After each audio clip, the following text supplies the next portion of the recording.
All right. Well, appropriately enough, I am recording this portion on April 1st, April Fool's Day, officially kicking off this month with our channeled words, April Fool's Way to Freedom.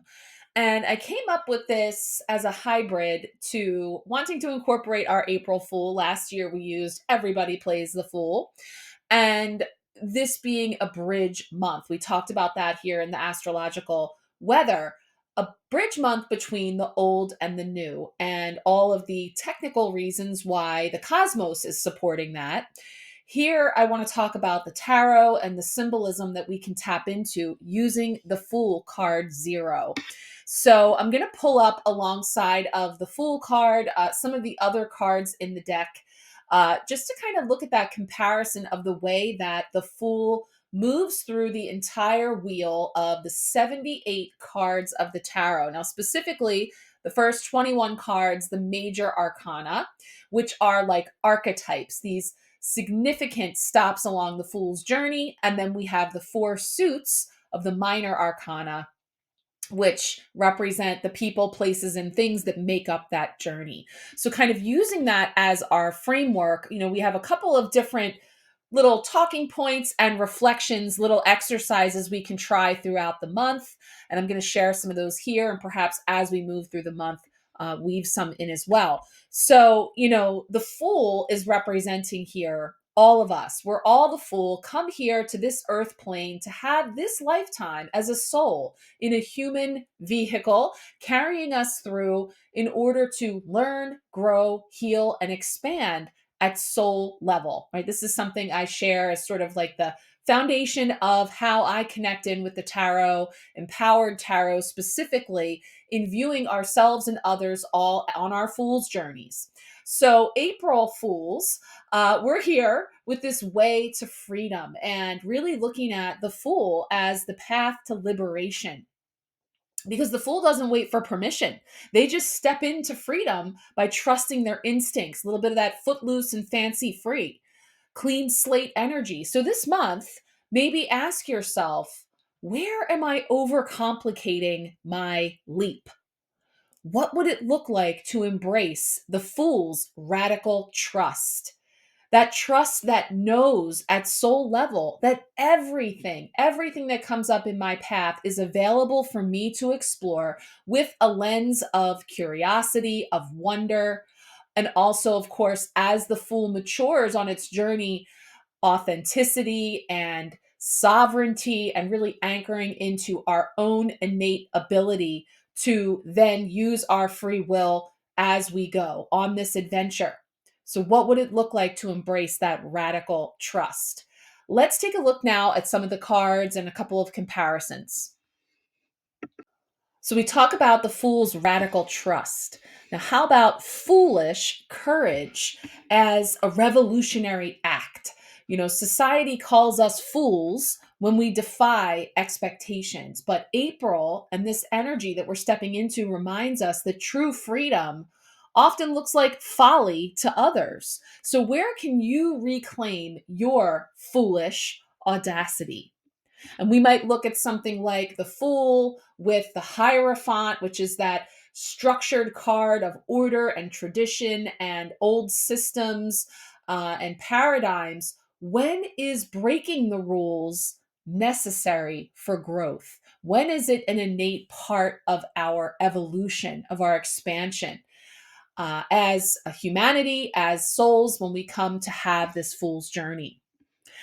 Also, we can look at how the Fool demonstrates lightness as a tool for liberation. So the Fool carries only a small bundle, right? That little knapsack. Think about what weighs you down. So this month, practice foolish detachment. What can you release? Habits, fears, clutter to feel lighter. So as we look at something like the Four of Pentacles, that card of tightly holding on, even hoarding, as opposed to being open and free and forward facing for whatever comes our way.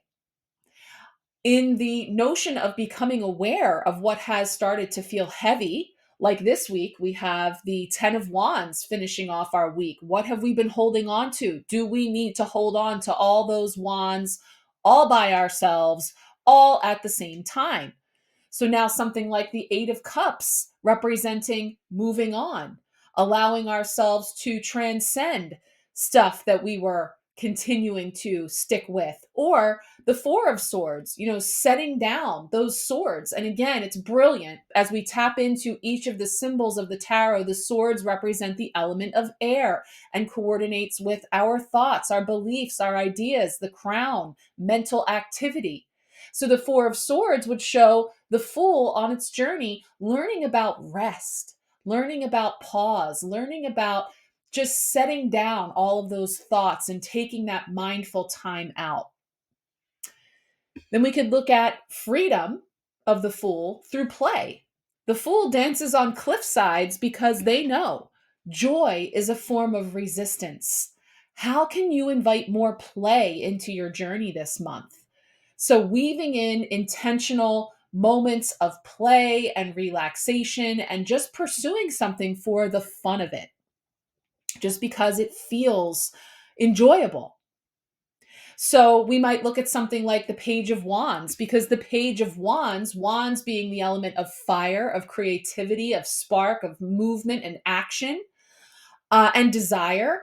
And the page is the youngest of those court cards. So it's got that curious mind like a child, and wanting to just play and experiment with things that light them up. It embodies curiosity and spontaneity, very foolish in its nature. Thinking of the Fool beginner's mind. So just setting out card zero at the beginning, that 0 point. Freedom lives in the unknown. So, like the Fool, can you meet challenges with openness instead of fear?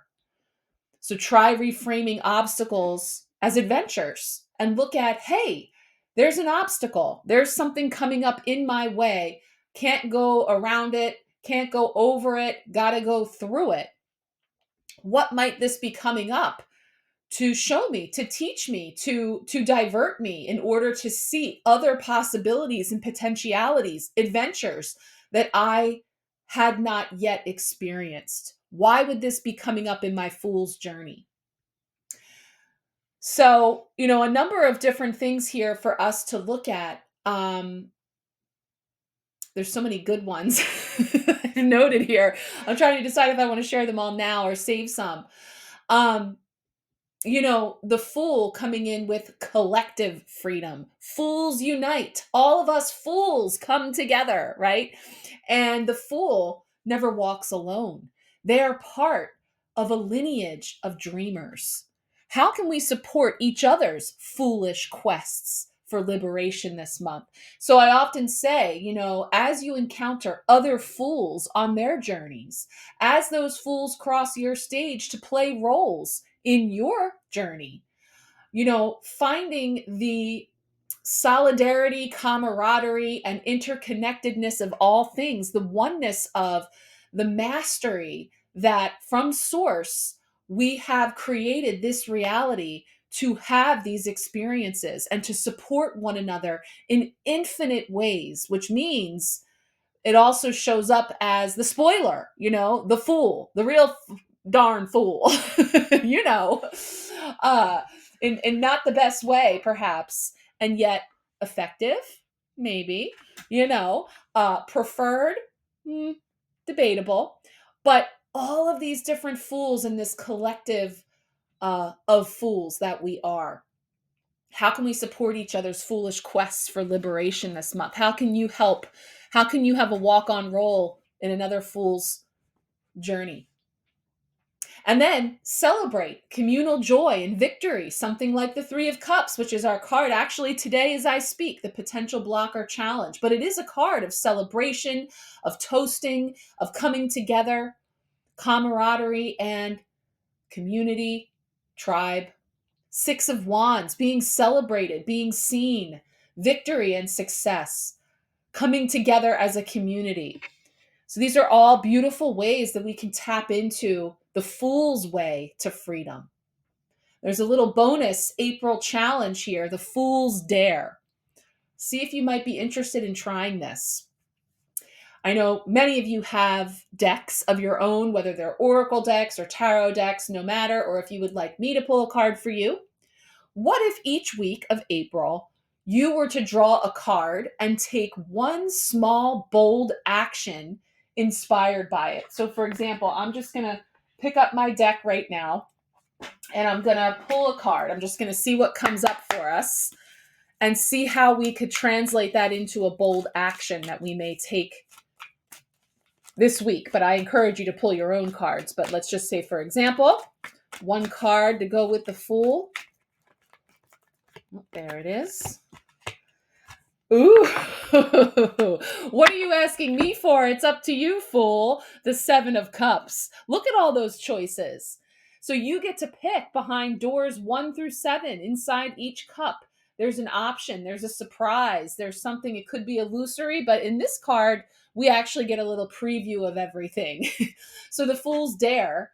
What is a bold action that could be inspired by one of these cups? So pick one of these cups. Think of the symbolism that you want to associate with the bunny, the flower that's being gifted or held by a hand, right? The bees, the Easter eggs, the goose or duck, the chick, and the butterfly.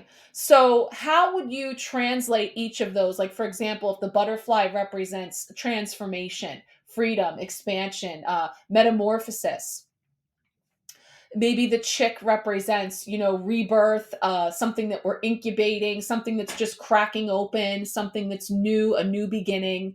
You think about what it symbolizes, but how could you be inspired by this card to take one small, bold action? And pull your own cards. And I would love for you to do that and let me know. And then I like this one too, a freedom spread. So a 3-card pull where we're asking your higher self, connect in with your Fool, or you can channel your inner Fool. What binds me? In what way am I being bound or obstructed? What foolish step frees me? So, what is the pathway to freedom, a la the Fool? If I'm channeling my inner Fool, if I were to do things boldly, with curiosity, with adventure, unafraid, courageous, what would that look like to free myself from this binding? And then the third position, how does this liberation serve others? So, in what way, if I lead the charge as the front Fool, how am I creating opening and safety and the way forward for other fools on their journeys? So I think that's pretty cool to play with. That's the first time I've taken it in that direction with everybody playing the Fool. So let me know what you try there or any of your own reflections and thoughts as we move through the month. All right, let's get into our card pulls now for our altar elements.